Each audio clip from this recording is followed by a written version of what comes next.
Hey, good morning, guys. It's Dr. Pierre. Welcome back to Medicine Mondays, where I bring you different medicine related topics on a week-to-week basis every single Monday for your viewing pleasure. I am yours truly, Dr. Pierre, your favorite board certified internist, your resident host of Dr. Pierre TV, as well as my new YouTube channel, Dr. Pierre's Health Checks. And if you have not had a chance, make sure to like, subscribe, hit the notification bell so you are always aware of what's going on here at Dr. Pierre TV. So I think first thing first, I think the start things off, obviously we just had Valentine's Day. Hope you had a great Valentine's, happy, I guess, belated Valentine's Day to everyone out there. And I figured, especially we're in the month of February already, let's talk about heart disease. And if you did not know, February is actually American Heart Month, right? So it's actually the month, and I feel indifferent, right? Because every month as a medical society, we typically will focus on one or two related diseases and kind of go all in. But then when that month is over, we kind of stop talking about it or give it the fanfare that it deserves.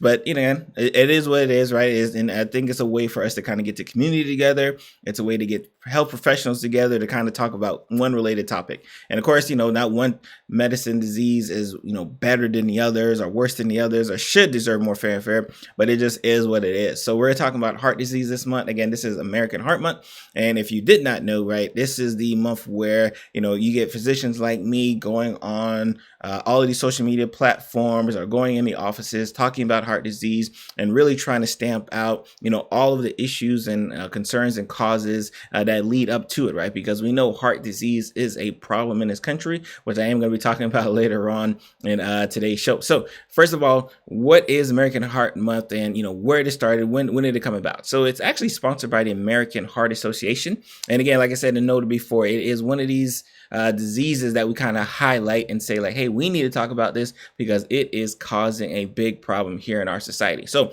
I always want to start off things, right, just kind of listing, some heart disease facts, right, that you may not know, right, but like I think once you kind of get the gist of it, you'll understand why we here, especially in the medical field, are so prominent about it. So heart disease, right? Leading, I'm just reading this off. This is actually a blog post I wrote, and I'll put this in the comments as well. Leading cause of, or description, leading cause of death for both men and women here in the United States.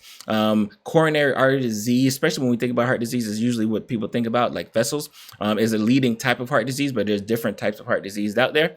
Its estimated cost in the United States is about $200 billion. That is billion with a B. So it costs us a lot of money to take care of heart disease, which is why I think we should probably dedicate more than a month, but it is what it is. Approximately 50% of men who die suddenly from heart disease have no symptoms whatsoever. So imagine you're out on your walk, you're chilling with your family, and then boom, you're done, you're out of there, right? 50% of men have no clue they even have heart disease or how severe their heart disease actually is. 70 to 80% of cardiac events occur in men. And again, I'm going to really be trying to focus on it, because especially the guys, I got to tell you, I'll be honest with you.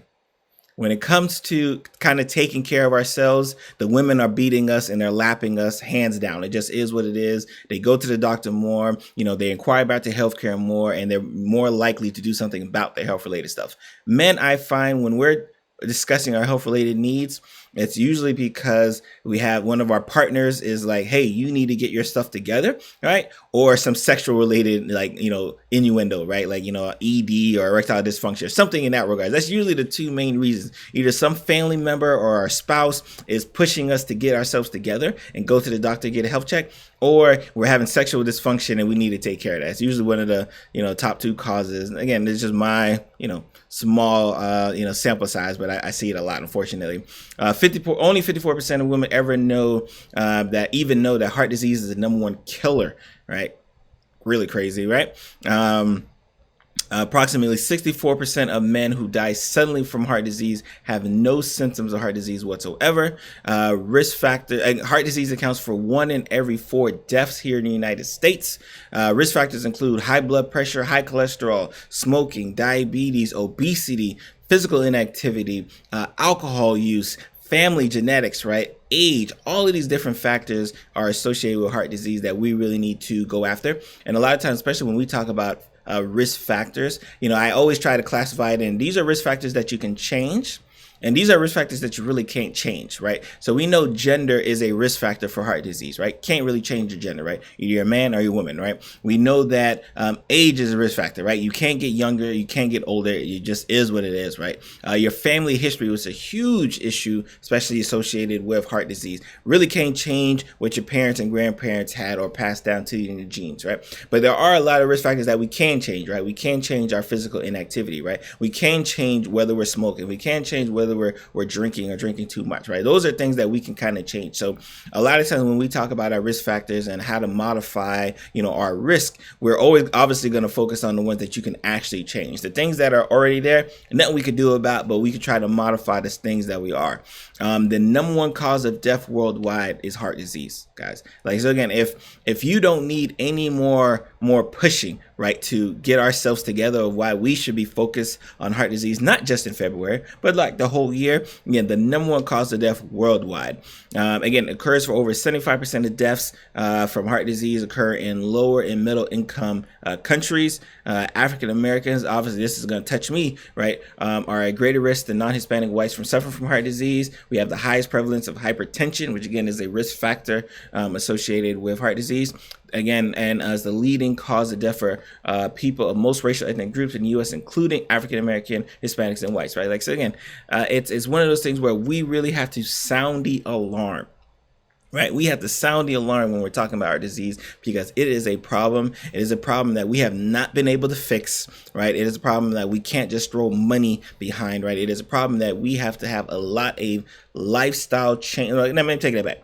You can't throw money at some of the problems, right? Because a lot of the problems are socioeconomic, right? But it's one of the things where just throwing money isn't going to be the answer, right? Well, you do have to have, again, this is what we do here on this, channel, right? Or just World of Dr. Pierre. Everything is about empowering yourself for better health, right? So we have to empower ourselves. We have to get ourselves together, right? To make that next step, right? So again, if you want to, live to be 70, 80, right? And not have all of the issues related with heart disease, right? We have to do some things. Again, there's some things we can't change, but there are a lot of things we can that we need to adjust in that regards, right? And I always talk about this, like my father actually passed away from heart disease, right? He actually ended up having what we call an aortic dissection from uncontrolled blood pressure. And I've talked about this ad nauseum in the past, right? High blood pressure is one of these silent killers. Our body does an amazing job dealing with high blood pressure until it can't. Right. So you could be walking around here, not even, especially for those who probably never stick their arm in the grocery stores, blood pressure machine cuff, or never go to the doctor and get their blood pressure checked. You could walk around here with blood pressures 150, 160, 180, even 200 and not even know it. Why? Because our body does such a good job adjusting on the fly automatically that there's nothing you have to do until the point it can't. Right. And once you get to the point where your body can't adjust, unfortunately, you know what happens? Boom. You end up seeing a person like me in a hospital, right? Because now you've had a heart attack, right? Now you've had a stroke. Right. Now you have end-stage kidney disease, and now we're talking about dialysis. Right. Now you're going blind because your blood pressure has been so uncontrolled that it's causing vision disturbances. Right. Like, these are all of these factors. Right. And especially when we talk about high blood pressure. And honestly, we'll probably dedicate. In fact, if you drop it in the comments below, like I said, drop it in the comments. Say, hey, I want to learn about blood pressure next week. I'll talk about blood pressure next week, especially we're in American Heart Month, because it is such an important topic that it is one. And again, it's just one of the risk factors of heart disease. There's so many more, but it just happens to be one of it in that regard. So and we talked about heart disease. We talked about some of the risk factors, right? Now, I think the most important thing is, like, what can you do, right? Because I think it's one of those things where, we talk about, the issues, right? Or we talk about what it is, right? But we usually try not to give you any tips on how to, not prevent it, right? But how to reduce your risk. So I think first thing first is knowing, right? Like, you watching this video is the first step in saying, you know what, I want to learn about heart disease because I want to do something about it. A lot of people, again, you heard the stat, right? Let me drop that stat on you again. Only, especially this is for women, right? Only 54% of women even know that heart disease is the number one killer. 50% of men die suddenly who have no symptoms whatsoever. So we have a lot of people who are walking around with heart-related disease issues and don't even know it. Right. So understanding and acknowledging, like, hey, this is a problem I need to take care of is big. Right. If you have a primary care doctor, senior primary care doctor, at least, please at least see your primary care doctor once a year. At least, I'm not. You probably need to see him more, maybe, but at least once a year, just to kind of get a baseline standard, just so your doctor can know, like, hey, this is how your blood pressure is doing, right? This is how your cholesterol is doing, right? Like, so this is how my diabetes, like, if you have diabetes, these are how all of these factors are, right? Because it's nothing more disheartening when I, as a hospital physician, am the one to tell you, hey, you have diabetes, right? It's nothing more disheartening to me as a hospital physician to say, hey, you have chronic kidney disease because of this uncontrolled blood pressure that you didn't even realize, right, was killing your kidneys.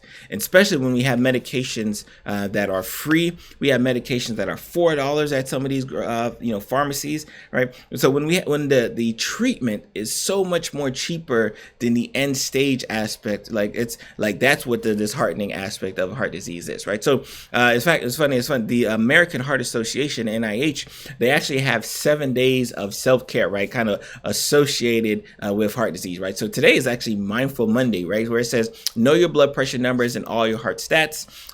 Tuesdays is a Tasty Tuesday. I'm actually, in fact, I'll transition so you can kind of see this graph that as I'm reading it. Self-care Sundays, Wellness Wednesdays, Treat Yourself Thursdays, Follow Fridays, Selfie Saturday, right? All related to heart disease, right? So it's really kind of getting you involved in your healthcare, and then you can follow a person like me, right? And listen to the blog, listen to a podcast, watch a video, whatever it does, right, to get yourself educated about your disease issues, so you can make the right decisions, right? Because my goal is always to educate you guys, right, to empower you guys, right, to make amazing steps, right, to take care of yourself, right? Because again, your doctor can only do so much, right? Your spouse can only do so much, right? Like at the end of the day, you have to take personal responsibility to kind of get on what you need to get on. So I think those are like the biggest aspects there, right? And like I said, it's one of those things, eat healthy, right? Exercise frequently.